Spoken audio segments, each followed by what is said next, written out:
자, 중고차 하면 딱 떠오르는 게 있죠. 왠지 모를 불신, 혹시나 하는 불안감.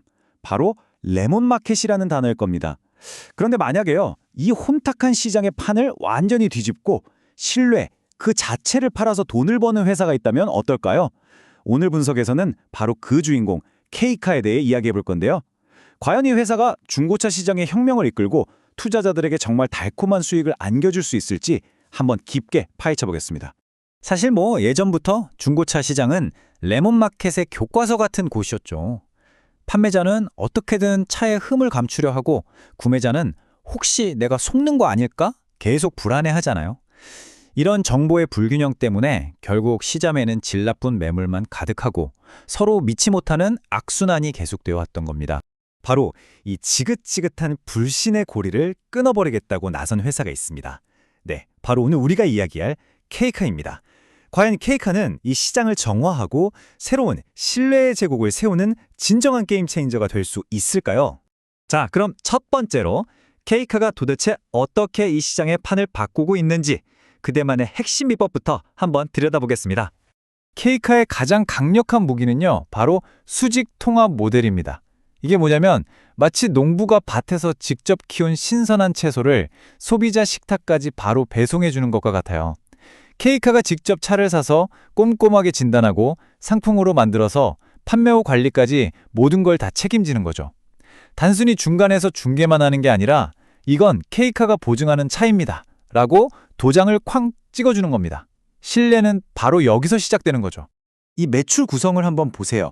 여기서 K카의 진짜 정체가 드러납니다. 온라인 판매 비중이 무려 48%, 거의 절반에 가깝죠? 이건 K카가 더 이상 그냥 동네 중고차 매장이 아니라는 겁니다. 데이터를 기반으로 움직이는 완벽한 기술 기업, 플랫폼 기업으로 진화했다는 아주 결정적인 증거예요. 자, 그럼 투자자들은 도대체 K카의 어떤 점을 보고 이렇게 열광하는 걸까요? 지금부터 K카의 미래를 아주 밝게 보는 핵심적인 이유들, 즉 강세론의 근거들을 하나씩 파헤쳐 보겠습니다. 첫 번째 투자 포인트, 이건 뭐니 해도 압도적인 시장 지배력입니다. 아직 우리나라 중고차 시장은 여러 작은 업체들로 나뉘어 있거든요. 그만큼 성장할 공간이 많다는 뜻인데 앞으로는 대기업 중심으로 시장이 싹 재편될 거란 말이죠. 이 과정에서 이미 1등 자리를 꽉 잡고 있는 K카가 그 과실을 가장 먼저 그리고 가장 많이 가져가지 않겠냐? 바로 이겁니다. 자, 이 55.9%라는 숫자, 이게 그냥 숫자가 아닙니다. K카의 강력한 OMO 전략, 즉 온라인과 오프라인을 합친 전략이 얼마나 성공적인지를 보여주는 상징이죠. 온라인으로 편하게 전국의 모든 매물을 싹 훑어보고 이거 괜찮네? 싶으면 가까운 직영점에 가서 직접 눈으로 확인하고 계약하는 거예요. 온라인의 속도와 오프라인의 신뢰, 이 두 마리 토끼를 다 잡은 셈입니다. 근데 여기서 정말 중요한 건 K카가 그냥 차만 팔고 끝나는 회사가 아니라는 점이에요. 개인들끼리 차를 사고 팔 때 안전하게 중개해주는 고수익 신사업을 시작했고요. 마이카 같은 차량 관리 플랫폼을 통해서 한번 K카 고객이 되면 계속 그 생태계 안에서 머물게 만드는 아주 강력한 락인 효과를 노리고 있는 거죠. 자, 물론 좋은 이야기만 할 수는 없겠죠. 투자는 항상 동전의 양면을 봐야 합니다. 장밋빛 미래만큼이나 K카 앞에 놓인 잠재적인 위험 신호들도 우리가 아주 냉정하게 짚고 넘어가야 합니다. K카의 리스크는 크게 두 종류로 나눠볼 수 있어요. 하나는 최대 주주가 회사를 팔려고 하는 것 같은 회사 내부 문제, 다른 하나는 금리가 오르거나 경기가 나빠지는 것처럼 우리가 어떻게 할 수 없는 외부 환경 요인입니다. 여러 리스크가 있지만 솔직히 다 제쳐두고 딱 하나만 꼽으라면 바로 이겁니다. 최대 주주 매각 불확실성. 이 어버잉이라는 게 뭐냐면요, 언제 시장에 쏟아져 나올지 모르는 대규모 주식 물량을 말하는 건데 이게 마치 시한폭탄 같아요. 주가가 좀 오를만 하면 저 물량 쏟아지는 거 아니야? 하는 불안감이 찬물을 확 깨얹는 거죠. 이게 지금 주가의 발목을 잡는 가장 큰 족쇄입니다. 자, 좋습니다. 지금까지 K카의 밝은 미래와 어두운 그림자를 다 살펴봤어요.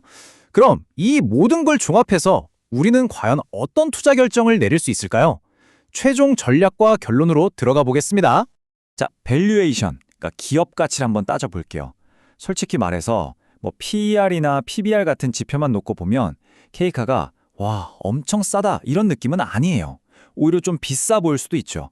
그런데 이 표에서 딱 하나 다른 회사들을 그냥 압도해버리는 숫자가 있습니다. K카의 강력한 방패죠. 바로 이 8%라는 어마어마한 배당 수익률입니다. 이건 그냥 보너스가 아니에요. 이게 왜 중요하냐면 혹시 주가가 좀 떨어지더라도 야, 1년에 8%씩 이자처럼 배당 주는데 이 정도면 그냥 가지고 있지 하면서 버텨주는 투자자들이 있다는 거예요. 주가 하방을 아주 단단하게 받쳐주는 강력한 안전망, 방어막 역할을 하는 겁니다. 그래서 이 분석의 최종 결론은 매수입니다. 시장을 꽉 잡고 있는 1등 기업의 성장성, 앞으로 더 커질 새로운 플랫폼 사업의 잠재력, 그리고 무엇보다 이 8%짜리 강력한 배당이라는 안전마진이 아직 현재 주가에 다 녹아있지 않다, 이렇게 보는 겁니다. 자, 그럼 매수 의견은 알겠는데 어떻게 사야 할까요? 구체적인 전략을 말씀드릴게요. 핵심은 분할 매수와 확인 매매입니다. 한 방에 전부 사는 게 아니라 14,000원대에서 일단 70% 정도 차분히 담아두고요. 그 다음에 중요한 저항선인 16,500원을 힘있게 뚫어주는 걸 눈으로 확인한 다음에 나머지 30%를 추가로 사는 거죠. 목표가와 손절가도 명확히 정해서 감정이 아니라 철저하게 계획에 따라 움직이는 게 중요합니다. 자, 이제 마지막으로 양쪽 주장을 한눈에 비교하면서 정리해보겠습니다.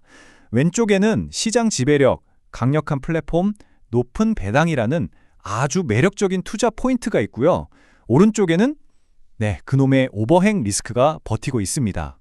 결국 이 저울 위에서 어떤 쪽이 더 무겁다고 판단하느냐의 문제겠죠? 마지막으로 질문 하나 던지면서 마무리하겠습니다. 어쩌면 지금 주가를 짓누르고 있는 이 가장 큰 리스크가 역설적으로 해소되는 그 순간 가장 큰 기회로 바뀌는 건 아닐까요? 한번 생각해 볼 문제입니다.